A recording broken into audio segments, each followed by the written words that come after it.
Today's guest on Film Art is writer, director, novelist, actress, professor of women's studies at Vassar College, and Nobel Peace Prize winner Dr. Elizabeth Athena Jones Hutchinson. And now your host of Film Art, Sam Yancey IV. Good evening, and welcome to Film Art. My name is Sam Yancey IV, and you're in for a very special treat tonight. With me is a very special guest who is here to discuss her latest feature-length film, Addis Ababa. As if writing, producing, directing, and starring in your own feature-length film isn't enough, one day before the premiere of her movie, she received a Nobel Prize for her psychological survey linking professional wrestling to domestic abuse. Without further ado, Dr. Elizabeth Athena Jones Hutchinson.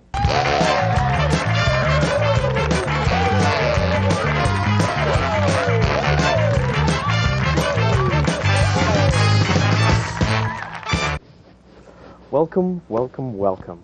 Let me just take this opportunity to tell you what an honor it is to have you on our show. Well, it's great to be here. As I understand it, we owe Lady Luck a great debt for your presence here tonight. You were supposed to leave on a flight for Taipei, but there was a problem with it? Well, it's the strangest thing, Sam. I was talking to my good friend on my cell phone, and she lives in Rawalpindi, and the stewardess came in and told me I had to get off the plane. Apparently, the pilot didn't like a strong, independent woman who was fluent in Urdu on his 40-ton penis with wings. So, unfortunately, the next flight wasn't until tomorrow, and I met your press agent in the airport bar, and, well, here I am. Well, it's great to have you here nonetheless. Now let's talk. Addis Ababa. Brilliant work. If you could, please break the film down to its basic elements and tell us how they relate to each other, temporally, spatially, and logically. Well, you know, Addis Ababa is the coming-of-age tale of a young woman in Africa wanting to emigrate to Greenland and the surprising cultural shock that results. In this project, we tried to ignore all aspects of classical narrative cinema. Fades, wipes, dissolves were all ignored, creating a very interesting spatial effect. Time is unseparated in this film, effectively slowing the movie down. The actual running time is 3 hours and 56 seconds, but I've had people tell me they felt like they were in the theater all day. I couldn't agree with you more. However, talk, as we all say, is cheap. It's time to let the film speak for itself. The clip I'm about to show you is phenomenal. This is a scene where Zara, played by Dr. Jones Hutchinson herself, dreams of the riches that await her in Greenland.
I must admit that I have never seen classical narrative form or film techniques so completely ignored, yet this whirlwind experience is still present in the theater.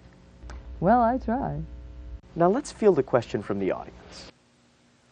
Yes, sir. Do you have a question for Dr. Jones Hutchinson? Yeah, actually, I watched the entire film Addis Ababa on the internet last week, and I had basically one question. What's that? What the f*** was going on? Excuse me? I mean, what the happened? This chick was in a hallway for like 2 hours studying next to this rotting goat, I think it was, and all of a sudden all these naked midgets and Vikings come in. It didn't make Another any interesting aspect sense. to Addis Ababa What the is does it that all mean? you single-handedly wrote, produced, directed, I don't and understand the starred significance in of the rotting goat. your own film, as well as doing all the Am I crew supposed to go work kill for my it. parents now? Tell me about all the added pressures that come with starring in a one-woman production like I wasted Addis 3 Ababa. hours of my life The waiting for it pressure all was to make incredible. I sense, but spent it never 19 months happened. shooting in Africa and Greenland, and it would have been pure hell if it wasn't for the Windhoek Celtic artist women. Why make a coming. movie that no one With what little understands? crew help I did need, they were fabulous by sending You owe out me an to call them answer. up, and they'd send out a great crew. Tell me. Many people shy Tell away me. from them because of their dietary restrictions, but I think it was worth the extra money to get Kraft Food Service to bring the vegan lunches. Apparently. Is that the word Oscar I hear on the horizon? That. There's no Well, I way think in it's a hell. little early It to didn't worry even make about that, sense. but I wouldn't Is no doubt one it, listening Sam. to me? What's wrong with you people?